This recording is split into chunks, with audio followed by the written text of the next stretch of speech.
ब्रह्मोस के बाद अग्नि की उड़ान से बौखलाया चीन। लद्दाख में भारतीय बॉर्डर पर चीन ने दागे भीषण गोले। क्या सर्दियों में फिर बड़ी घुसपैठ की फिराक में है ड्रैगन? भारतीय सीमा पर चीन की सबसे बड़े युद्ध की तैयारी। दोस्तों, एक तरफ अफगानिस्तान में तालिबान का संकट अभी दूर भी नहीं हुआ। मोदी सरकार एक के बाद एक नई प्लानिंग के साथ तालिबान को घुटनों पर लाने की जुगत में लगी है, तो दूसरी ओर चीन ने सबसे बड़ी टेंशन दे दी है। वैसे मोदी को चीन के नए इरादे पहले ही पता लग चुके थे और इसी का नतीजा था कि भारत ने दुनिया की सबसे खतरनाक ब्रह्मोस तैनात कर दी थी और उसके बाद अब अग्नि 5 भी चीन की नींद हराम कर रही है। तो वही समंदर में भी चीन के दांत तोड़ने के लिए भारत तेजी से आगे बढ़ रहा है, क्योंकि समंदर में चीन अपने इरादे पहले ही जाहिर कर चुका है, जिसके जवाब में जैसे ही भारत ने अपनी रणनीति को धार दी, तो अब जिनपिंग के चूजे फिर से भारतीय बॉर्डर के पास भीषण युद्ध की तैयारी कर रहे हैं। इतना ही नहीं, भारत को तगड़ा धोखा देने के लिए एक साथ 10 नए एयरबेस भी बना लिए हैं। मतलब बातचीत की आड़ में चीन ने तगड़ी प्लानिंग की है। लेकिन दोस्तों, चीन की चालबाजियों के बीच जिनपिंग की छोटी छोटी आंखों को हमेशा के लिए चौंधिया देने के लिए मोदी सरकार ने भी वो सीक्रेट प्लानिंग कर ली है, जो चीन को एक ही झटके में धरातल पर ले आएगी। वैसे आपने भी सोचा ही होगा कि चीन अचानक से ऐसे क्यों करने लगा है, क्यों वो युद्ध की तैयारी करने लगा है। तो दोस्तों, जान लीजिए कि टीम मोदी ने ड्रैगन की सेना का परमानेंट इलाज तैयार कर लिया है और ये उसी की फड़फड़ाहट है, जो दोस्तों मैं आपको वीडियो में बताने वाला हूँ।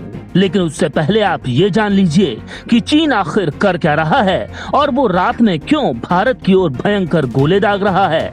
दरअसल दोस्तों, पिछले साल आपने देखा ही था कि भारतीय सेना ने चीनी सेना को गलवान घाटी में चीन की फौज को जमकर पीटा था।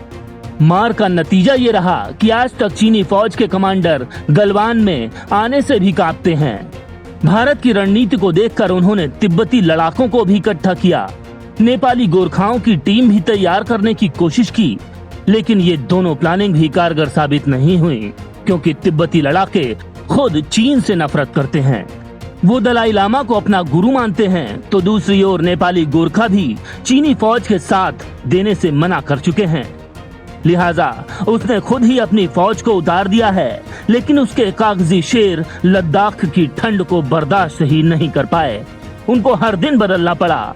बहुत से फौजी तो बीमार पड़कर मारे भी जा चुके हैं। बौखलाए जिनपिंग ने यहाँ गलवान घाटी वाली घटना के बाद से 3 आर्मी कमांडर भी बदल डाले हैं। जो भी कमांडर आता है, वो अपने सुप्रीम कमांडर को खुश करने के लिए शुरुआत में ताबड़तोड़ अंदाज में अभ्यास करवाता है, लेकिन कुछ ही दिनों में औकात झड़कर सामने आ जाती है। अब जो नया कमांडर आया है, उसने भारतीय सीमा के पास भीषण युद्ध की तैयारियां छेड़ रखी हैं। चीन की सेना ने रात के समय हमला करने की तैयारियां कर दी हैं और चीनी मीडिया के मुताबिक पीएलए ने रात के वक्त भारतीय सीमा के पास भारी बमबारी भी की है। इतना ही नहीं, हिमालय से लगती भारतीय सीमा के पास चीन की तरफ से घातक हथियारों की तैनाती की गई है और माना जा रहा है कि चीन भारत पर भारी दबाव बनाने की कोशिश कर रहा है। चीन की सेना पीएलए ने अत्याधुनिक घातक हथियारों की तैनाती भी की है। मतलब एक तरफ भारत के साथ बातचीत करने वाले चीन की नीयत पर अब गंभीर सवाल उठने शुरू हो गए हैं।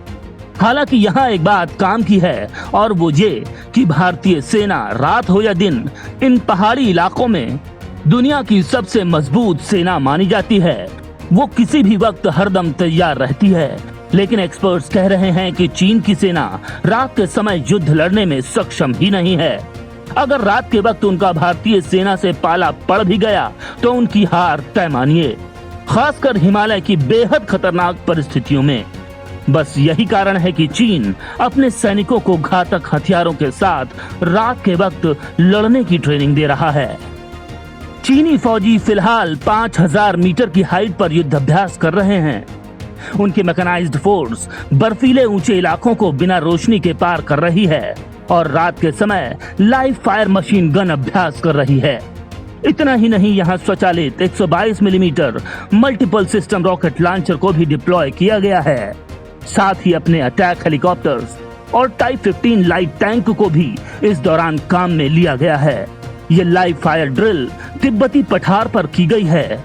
आपको बता दें कि चीन की पश्चिमी थिएटर कमांड में शिनजियांग और तिब्बत सैन्य जिले शामिल हैं और भारत के साथ विवादित सीमा पर सीमा सुरक्षा के लिए यही कमांड जिम्मेदार है, जिसमें पिछले साल दोनों सेनाओं के बीच लंबे समय तक गतिरोध देखा गया था। चीन ने यहाँ अपने सभी पुराने J-7 लड़ाकू फाइटर जेट्स को advance J-16 multi role strike fighter से बदल दिया है। वहीं डोकलाम पठार पर भारत के साथ 2017 के गतिरोध के बाद चीनी फौज ने ऊंचाई वाली जगहों पर चौकियां भी बना ली हैं, ताकि वो भारत की चौकियों पर नजर रख सकें।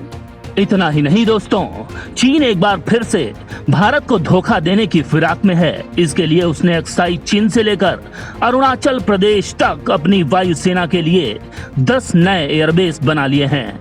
चीन बातचीत का झांसा देकर लगातार लद्दाख में भारत के दावे वाले इलाकों में लंबी दूरी तक निगरानी करने वाले सीसीटीवी कैमरे लगा रहा है। साथ ही तेजी से आधारभूत ढांचे बना रहा है, ताकि वो न केवल भारतीय सेना की हर हलचल पर नजर रख सके, बल्कि कुछ ही घंटों में भारत पर हमला भी बोल सके। भारत के साथ आज की तारीख में भी चीन के बीच हॉट स्प्रिंग और देपसांग के मैदानी इलाकों में गतिरोध बना हुआ है। कुछ वक्त पहले केवल गलवान घाटी, पेंगोंग लेक और गोगरा में आंशिक रूप से सेनाएं पीछे हटी हैं। देपसांग के बारे में कहा जा रहा है कि चीनी सेना करीब 18 किलोमीटर तक भारतीय दावे वाले इलाके में मौजूद बनी हुई है। हालांकि दोस्तों, चीन की चालबाजी को देखकर भारत कोई हाथ पर हाथ रखकर नहीं बैठा हुआ है।